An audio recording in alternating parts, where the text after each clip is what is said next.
বন্ধুরা, Loknath computer YouTube চ্যানেলে আপনাদের সকলকে স্বাগত জানাই। আশা করি আপনারা সকলেই ভালো আছেন।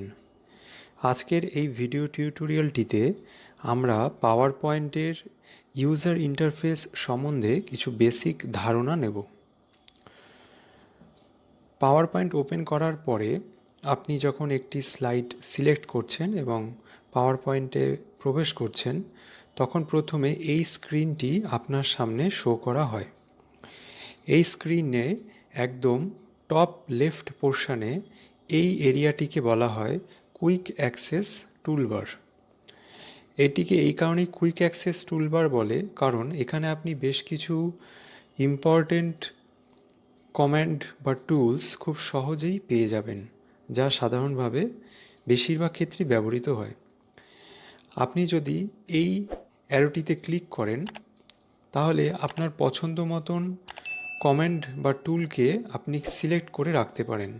ধরুন আপনি ওপেনে ক্লিক করলেন, তাহলে ওপেন এই অপশানটি আপনার কাছে শো করবে। এবার আপনি যখনই কোনো ফাইল ওপেন করতে চাইবেন, এখানে ক্লিক করলেই সেই প্রেজেন্টেশনটি আপনি ফাইন্ড আউট করে সেটি আপনি ওপেন করতে পারেন। বা ধরুন আপনি আপনার যত স্লাইড আছে সেগুলো তৈরি করলেন, এবার আপনি চাইছেন যে একটা স্লাইড শো আপনি একটু দেখবেন যে কেমন হয়েছে আপনার প্রজেক্টটি, তাহলে আপনি এখানে স্লাইড শো এই অপশানটিতে ক্লিক করলেই আপনার স্লাইড শোটি স্টার্ট হয়ে যাবে। আপনি যদি চান আপনার কুইক অ্যাক্সেস টুলবারটিকে কাস্টমাইজও করতে পারেন। সেক্ষেত্রে আপনি মোর কমান্ডস এই অপশানটিতে ক্লিক করুন এবং আপনার পছন্দ মতন কমান্ড বা টুলসকে সিলেক্ট করে সেটিকে অ্যাডে ক্লিক করুন, দেন ওকে করুন। তাহলে দেখবেন যে সেটি চলে এসেছে। আমি যেমন এইখানে ফন্ট এই অপশানটা ক্লিক করেছি, সেভ করেছি, এইটা আমি ক্লিক করে নিলে দেখুন এখানে আমার ফন্টের যে সাইজ সেটা শো করছে। কুইক অ্যাক্সেস টুলবারের ঠিক নিচে যে রোটি দেখতে পাওয়া যায় তাকে বলা হয় ট্যাব রো। এখানে সাধারণত 8টি ট্যাব দেখতে পাওয়া যায়: home tab, insert tab, design tab, transitions tab, animations tab, slide show tab, review tab আর ভিউ ট্যাব। বন্ধুরা, আমি বলে রাখি এখানে 8টি ট্যাব আছে। ফাইল এটিকে ট্যাব হিসাবে ধরা হয় না, কিন্তু আরেকটি ট্যাবও আছে। ধরুন আপনি কোনো একটি ইমেজে যখনই ক্লিক করবেন, তখন দেখবেন ফরম্যাট নাম দিয়ে আরেকটি ট্যাব শো করবে। যদিও ফরম্যাটটি কখনো ইমেজ বা কোনো লেটার বা কোনো প্যারাগ্রাফকে সিলেক্ট করলেই শো করে, আপনি ব্ল্যাঙ্ক এরিয়াতে ক্লিক করবেন, ফরম্যাট ট্যাবটি চলে যাবে। তাই সাধারণভাবে ফরম্যাট ট্যাবটিকে গণ্য করা হয় না। মোটামুটি 8টি ট্যাবই ধরা হয়, কিন্তু তবুও ফরম্যাট ট্যাব নিয়ে 9টি ট্যাব আছে। ট্যাবের ঠিক নিচেই এই পোর্শনটিকে বলা হয় রিবন। প্রতিটি ট্যাবের নিজস্ব এবং আলাদা আলাদা রিবন আছে। আপনি যদি ভালোভাবে লক্ষ্য করেন, দেখবেন রিবনে কিছু ভার্টিক্যাল লাইন শো দেখতে পাওয়া যায়। এই ভার্টিক্যাল লাইনগুলো রিবনকে কতগুলি পোর্শনে ডিভাইড করে। দুটি ভার্টিক্যাল লাইনের মিডলের পোর্শনটিকে বলা হয় গ্রুপ। যেমন ধরুন এখানে প্যারাগ্রাফ একটি গ্রুপ আছে, ফন্ট একটি গ্রুপ আছে। এক একটি গ্রুপের ভেতরে আপনি কিছু কমান্ড বা অপশান দেখতে পাবেন। রিবন সবসময় যে আপনি ধরুন একটা ট্যাবে ক্লিক করলেন এবং রিবনটি শো করছে, কিন্তু আপনি অন্য যে কোনো জায়গায় ক্লিক করলে সেই রিবনটি চলে যাচ্ছে না। এটি যেমন রাখতে পারেন, চাইলে আপনি এটিকে কাস্টমাইজও করতে পারেন। এর জন্য আপনাকে আসতে হবে রিবন ডিসপ্লে অপশানে। এই অপশানটিতে ক্লিক করলে আপনার কাছে 3টি অপশান শো করবে। একটি হচ্ছে অটো হাইড রিবন। যদি এই অপশানটি আপনি সিলেক্ট করেন, তাহলে আপনার রিবনটি নিজের থেকে হাইড হয়ে যাবে। আপনি ব্যবহার করলেন রিবন থেকে কোনো কমেন্ট, এবং কমেন্ট ব্যবহারের ঠিক পরেই দেখবেন যে রিবনটি হাইড হয়ে গেছে। শো ট্যাবসে ক্লিক করলে আপনার শুধুমাত্র ট্যাবটি শো করবে, রিবনটি শো করবে না। কিন্তু যদি আপনি শো ট্যাব এবং কমেন্টস এটি সিলেক্ট করেন, তাহলে ট্যাব এবং রিবন উভয়ই দেখতে পাবেন।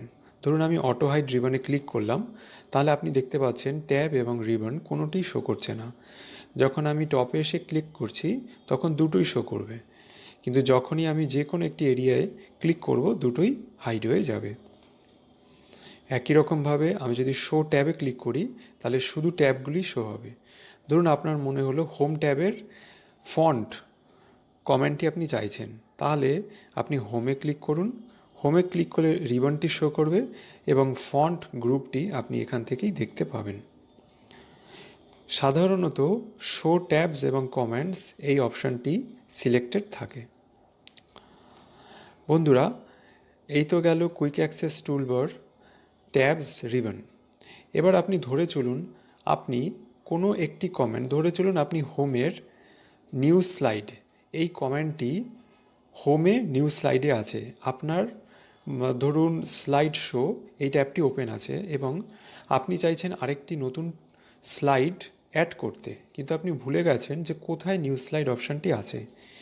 এক্ষেত্রে খুব সহজেই আপনি যেটি করতে পারবেন সেটি হচ্ছে tell me what you want to do, এই অপশানটি ব্যবহার করে। এখানে আপনি ক্লিক করে যদি আপনি লেখেন নিউ স্লাইড, তাহলে আপনি দেখতে পাবেন যে এখানে নিউ স্লাইড এই অপশানটি শো করছে।